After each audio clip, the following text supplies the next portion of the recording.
It's Thursday, April 17. In the headlines in local news, poll shows that consumer confidence has increased and an update on the Mobay Perimeter Road. Regionally, the Comprehensive Nuclear Test Ban Treaty Organization role grows in Caribbean disaster resilience. And in sports, Reggae Girls set to play USA and England. This is the news on PBC Jamaica. I'm Brittany Clark.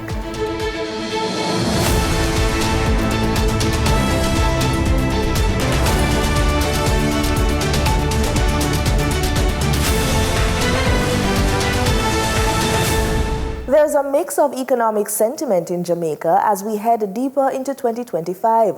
The quarterly poll conducted by Market Research Services Limited shows that while Jamaicans are feeling more optimistic about their personal finances, businesses are growing more cautious amid rising global trade tensions. That's the latest from the Jamaica Chamber of Commerce's Business and Consumer Confidence Survey released Tuesday. Pollster and CEO Don Anderson says consumer confidence has been steadily climbing for the past 4 years. For the first quarter of 2025, we saw consumer confidence reaching an all-time high. It moved up by 5 percentage points, and the index was 183.7, which represents the highest in the history of the business and consumer confidence study. The previous peak was just prior to COVID, when it was 183.4, and therefore what we're seeing has been a gradual increase in consumer confidence. We can see that chart, which talks to you in terms of dips, yes, but a gradual and progressive increase in consumer confidence up to now, where it is now peaking at 183.7. He says a record high consumer confidence was driven by hopes for higher household income, especially in tourism-linked areas. But business confidence dipped in early 2025 after a strong finish last year, signaling what he calls a leveling off in sentiment. In the first quarter of 2025, business confidence went back to its leveler. It fell by 11 percentage points and therefore moved back down to 132.5 from a position of about 149 index in the fourth quarter of 2024. So it has come back. Now, we were speculating in January period when we reported on the significant increase that there was a whole heap of hype surrounding that Christmas period, that a number of things that had taken place that had pushed business confidence up by 12 percentage points, and we were anxious to see what this first quarter data would show. And therefore, if you wish, that fourth quarter is an outlier. It went up to 149% thereabouts.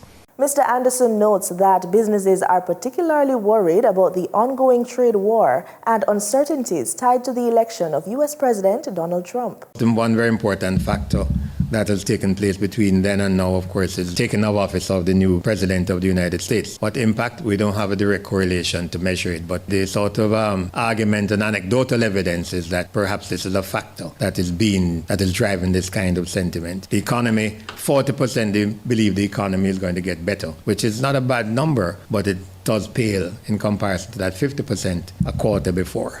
So this is first quarter reflecting upon all that has taken place globally during January, February, and March. And we asked them the same question, well, what are the reasons, what are the things that are driving this kind of negative thinking? High prices for goods and services, supply chain problems, trade war in the U.S. Around 600 people and 111 businesses were surveyed nationwide, and with mixed confidence levels to start the year, all eyes are on how the rest of 2025 will play out for both consumers and businesses. The Montego Bay Perimeter Road project in St. James is now 60% complete, with approximately $24.41 billion already invested as of March 31. That's the word from central government. The total project cost is estimated at $55.6 billion, and it is being financed by the Ministry of Economic Growth and Job Creation, along with the National Road Operating and Constructing Company. Looking ahead, the government plans to allocate $12.6 billion in the 2025-26 fiscal year and $19.47 billion in the following year to finalize the project. The initiative includes a 15-kilometer dual carriageway from Ironshore to Bogue, which is 70% complete, along with the Long Hill Bypass and upgrades to West Green Avenue and Barnett Street. The Jamaica Intellectual Property Office is turning up the volume on creativity as it celebrates Intellectual Property Week 2025 from April 21 to 27. This year's global theme, IP and Music, Feel the Beat of IP, highlights music as a powerful symbol of intellectual property. More in this report. Addressing a JIS think tank on Tuesday, April 15, Executive Director at JIPO, Lily Claire Bellamy, says that while the World Intellectual Property Organization, WIPO, has chosen to incorporate all the supporting industries that surround music, the message goes beyond the music. It's not limited to music. What they've also done is to incorporate all of the supporting industries around music. So if you think of a music festival and all of the vendors around the event, they're selling all sorts of things from food to jewelry to bedding. All of those cover the range of intellectual property. So if you go to an event, and this is what we hope to showcase at the Mini Business Expo, we hope to showcase persons who contribute to how the event evolves and it comes to fruition. Ms. Bellamy says the week's theme and activity will showcase the importance of music to the economy. So it's more than just music. Music contributes to our economy in ways much more than just from the point of view of the music. So we hope to, in our Mini Business Expo, we hope to allow persons to recognize the importance of music and its significant contributions to our economy. The JIPO Executive Director says the week will also feature two major events. This year we have two major events. All of our events are important, but the two that perhaps we would like to focus on would be on Tuesday, April the 22nd. We will, in collaboration with the Counterterrorism and Organized Crime Investigation Branch, host a Building Respect for Intellectual Property session, and this will be at the Police Officers Club. On Friday, the 25th of April, all roads lead to Emancipation Park, where we'll be hosting a mini business expo along with a concert. Easter, a central Christian period, commemorates the resurrection of Jesus Christ from the dead as detailed in the New Testament. Recognized as the most significant celebration in the Christian calendar, it symbolizes the victory of life over death. Father Martin Sergiu tells us about the root of Christian doctrine and its significance. What are the core messages or concepts of Easter? Well, I think that when people talk about Easter, they jump to the consequences or the corollaries, what flows from the doctrine. Mm-hmm. But I think it's important to remember the root of the doctrine, because to some extent the social implications of the doctrine are what is more popular today. But the cornerstone of it, I think we can't talk about Easter unless we reaffirm what Christians believe. Right. And that is that a young man from Palestine went about preaching, and he indicated, not always very clearly, that he was God's son, that this is not only a human person, but a divine person. Mm-hmm. And the cost of his ministry, the cost of what he was trying to bring about, what he called the kingdom, that had a cost attached to it, and that cost was his life.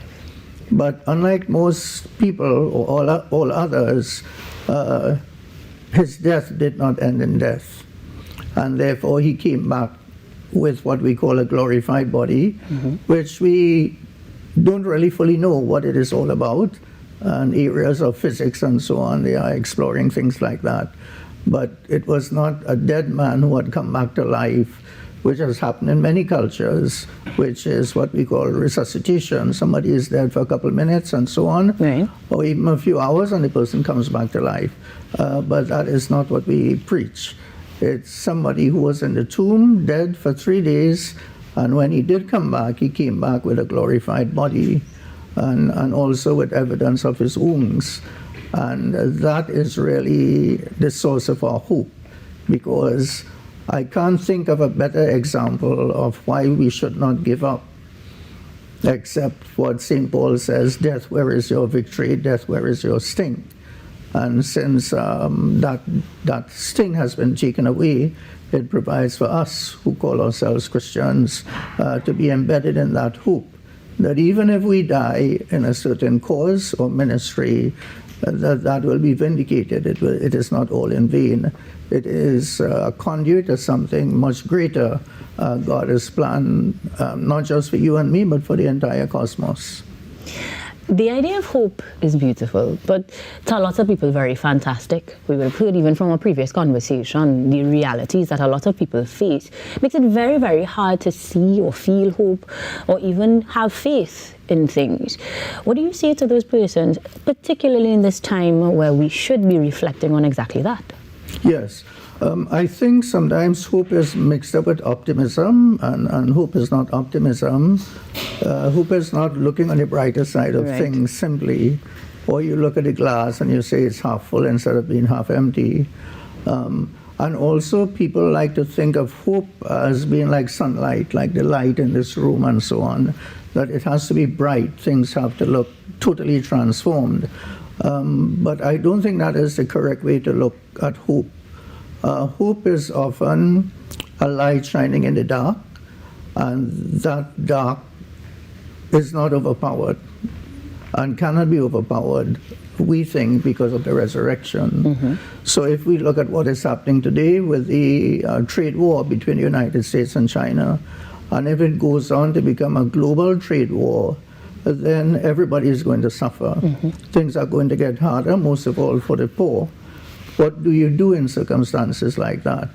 And this is where hope comes in, which says that we have been through things like this before because of our faith, and we will come through it again.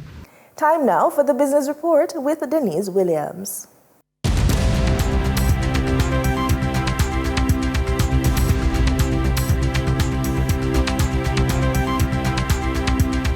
Welcome to today's Business Report. I'm Denise Williams, here to bring you the story shaping the financial world and guiding your journey to smarter business decisions. Let's dive into the top headline. Prime Minister, the Honorable Dr. Andrew Holness, launched the $3.8 billion Raintree commercial complex in Ferry, St. Catherine on Wednesday. The project, which will be managed by the Urban Development Corporation, is promising the creation of more than 5,000 jobs. Dr. Holness said the jobs will be created during the construction phase and following completion of the project.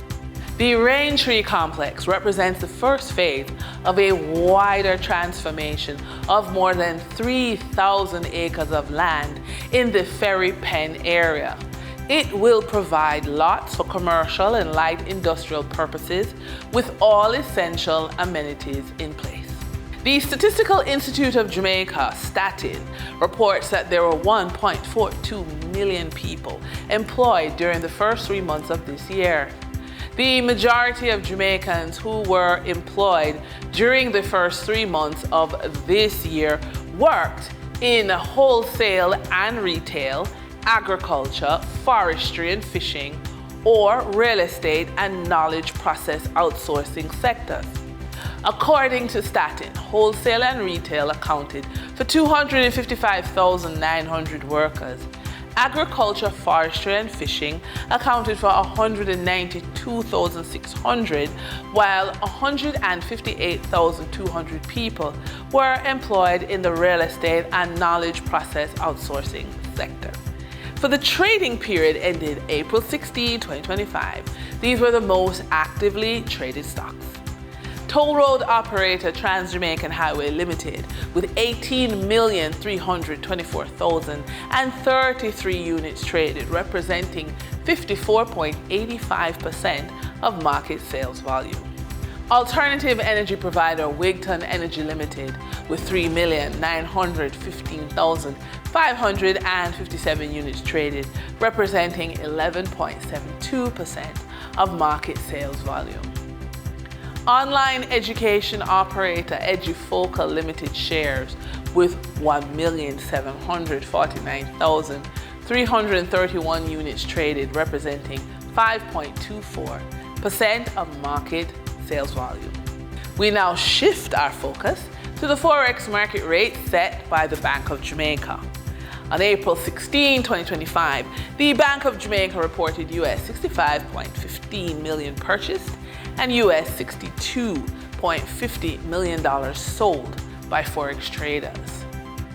Forex traders earned $1.46 per dollar, selling the US at $158.68 and buying the US at $157.22. The Canadian dollar netted Forex traders $2.26 per transaction, with selling at $115.28 and buying at $113.02. The British pound yielded Forex traders $2.01 in profit, with selling at $206.93 and buying at $204.92. For our credit report tip of the day, real estate prices are rising, but so is your potential. Your credit score isn't fixed, it's flexible. When you commit to improving it, you position yourself for ownership, leverage, and long-term wealth. A strong credit score gives you more leverage, better loan terms, and the ability to compete with confidence, even when the market feels out of reach. Here are a few suggestions for credit score improvement. Make multiple payments throughout the month. This keeps your balance low when it's reported to the credit bureaus, not just when your statement closes.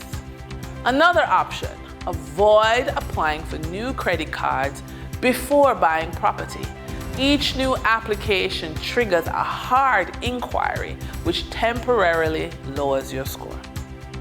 When you are building financial recovery and resilience, pretty much getting something out of nothing, somewhere along the way you may have been taught that being selfless meant saying yes to everyone but yourself. That holding the family together, helping friends in a pinch, and saying yes to extra work without extra pay was what good women do. However, for women over the age of 45, this realization that it doesn't work can feel especially heavy. So, what we are saying is, with a clear strategy that honors both the emotional layers of money and the hard numbers behind it, you can stop the financial leakage, restore your peace, and build steady cash flow from right where you are. You don't need to start over. You need to start smarter.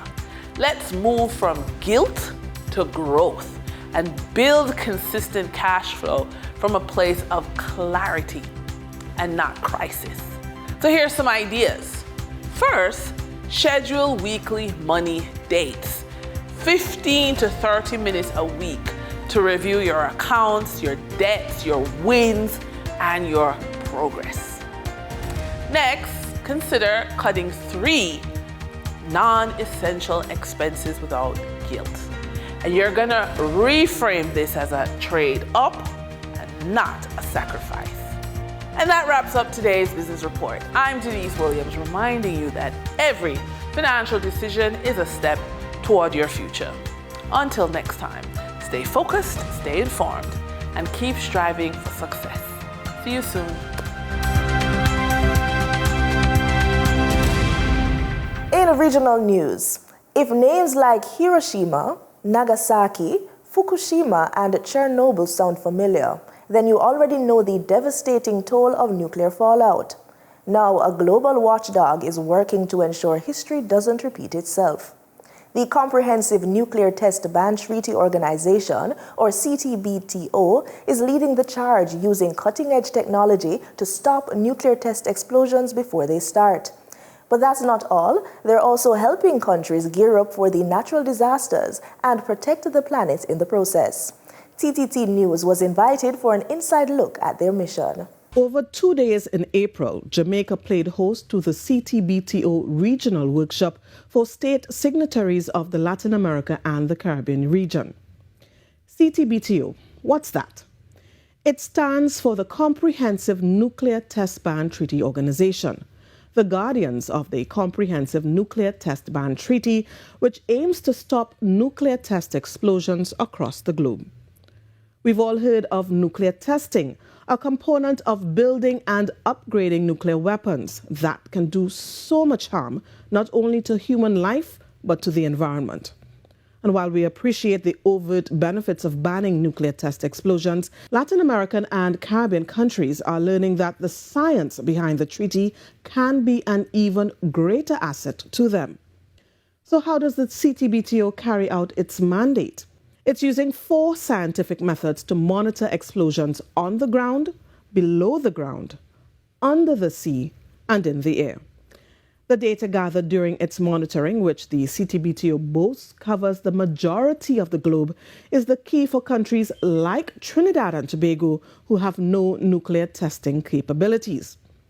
Apart from determining and alerting us to nuclear test activity, just the data from seismic activity monitoring alone can be used in the early warning disaster systems. For example, where earthquakes, tsunamis, and volcanic eruptions are concerned. Can you see the benefits to Trinidad and Tobago? Among those participating in the workshop were technical and science experts from the region and Trinidad and Tobago, including representatives from the University of the West Indies Seismic Research Center and the Office of Disaster Preparedness and Management. When approached, Research Fellow of Engineering Seismology, Dr. Elias Papadopoulos, hailed the work being done by the CTBTO, noting that it aligns with the work of the UE Seismic Research Center that monitors and shares its seismic data with regional partners. Right now, the preparatory commission for the CTBTO is focused on securing signatures and ratification from the states that are still to come on board. In the meantime, it's encouraging countries that are so inclined to identify what it calls national data centers, or NDCs, the means by which data and information are shared within its network. More specifically, NDCs are the national technical organizations competent to advise their governments on the verification of the Comprehensive Nuclear Test Ban Treaty. They play an important role in the CTBT's verification architecture. The data collected by over 300 stations of the International Monitoring System are sent to the CTBTO in Vienna in real time. It's analyzed, and the raw data and analysis results are then distributed to the NDCs for review and consideration. One of these has been set up in Jamaica at the UE Mona campus. And the CTBTO stresses that not much is required to be a designated NDC. Among other things, the Caribbean Court of Justice, CCJ, has found a creative method to address the problems of systematic delays in the region's courts. This according to Commissioner in the Regional Judicial and Legal Services Commission, Sophia Choate, SC. The details in this report. Addressing the Interfaith Service for the 20th anniversary of the Caribbean Court of Justice at Queen's Hall on Wednesday, Commissioner of the Regional Judicial and Legal Services Commission, Sophia Choate, SC, highlighted the justice reform work of the organization. Commissioner Choate noted that the court is approaching its 4th generation, with the incoming president, Justice Winston Anderson, taking office in a few months. I must acknowledge that Justice Anderson, together with the late Justice Witt, had been the drivers of a project of considerable innovation. And that is to say, what we now know as the conference at Needham's Point in Barbados, which led to the Needham's Point Declaration. The Needham Point Declaration was adopted at the CCJ Academy for Law's 7th Biennial Law Conference in October 2023. In a region plagued with delay in our criminal justice systems and plagued with rising crime statistics. This was a necessary intervention. The resulting declaration is a useful reference point as courts continue to address matters impacted by delay in one way or another. The Caribbean Court of Justice is the final court of appeal for Barbados, Belize, Dominica, Guyana, and St. Lucia. Terry-Ann Brown-Campbell, TTT News. In Barbados, a major step toward boosting regional trade, local supermarket chain Chanel Enterprises has signaled a new agreement with the Ministry of Agriculture in St. Vincent and the Grenadines. The move is set up to increase food imports into Barbados and open up new markets for Vincentian farmers and fishers. Where we import goods out of the U.S. market, those goods and those vegetables are basically sometimes, 3-4 weeks old. They're refrigerated and then they come into Barbados, and not only that, they're not really allowed to be vine ripened because they have to be picked green to sustain the journey.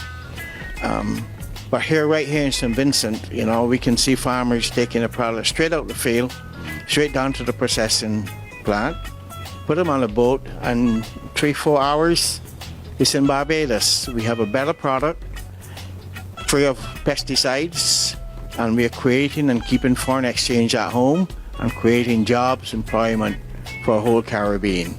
All of this is coming against the backdrop of the new tariff regime in the United States of America, where we have to ensure that as an OECS region, as a CARICOM region, that we produce more food within the OECS and within CARICOM. We are going to sign an MOU with the supermarket owner, whereby several stakeholders are going to make the commitment to produce an excellent quality, packaged well, and exported on time to ensure that we have the level of efficiency and efficacy needed to lift production and productivity in St. Vincent and the Grenadines. In sports, we kick things off with this football update. Jamaica's Reggae Girls are set to face the world's top-ranked team, the United States, and the European champions, England, in 2 international friendlies on June 3 and June 29, respectively. The Reggae Girls will travel to St. Louis, Missouri to take on the United States before heading to Leicester's King Power Stadium for their match against England, who finished second at the 2023 FIFA World Cup. Michael Ricketts, president of the Jamaica Football Federation, JFF, expressed his enthusiasm for the upcoming challenges, highlighting the opportunity for the Reggae Girls, currently ranked 40th in the world, to compete against these top-tier teams. While Jamaica has faced the USA multiple times in the past, this will be the first meeting between the Reggae Girls and England. Over to cricket, as West Indies cricket icon Desmond Haynes has been appointed to the ICC Men's Cricket Committee, continuing the region's legacy of influence in international cricket governance. Haynes succeeds former West Indies all-rounder and administrator Roger Harper on the committee. His appointment ensures the Caribbean remains represented in key discussions shaping the future of the sport. A former West Indies lead selector from 2022 to 2024, Haynes brings deep cricket knowledge and administrative insight into the role. The committee advises on playing conditions, laws, technology, umpiring, and integrity matters in the game. CWI President Dr. Kishore Shallow hailed the move, saying, Dr. Haynes blends cricketing excellence with proven leadership. His understanding of the game's past and present makes him a valuable voice at the table. The ICC Men's Cricket Committee, chaired by a former international cricketer, includes representatives from across the cricketing world. Members serve 3-year terms with possible reappointment. That's the news on PBCJ. You can follow us on our social media platforms at PBC Jamaica. Thanks for watching.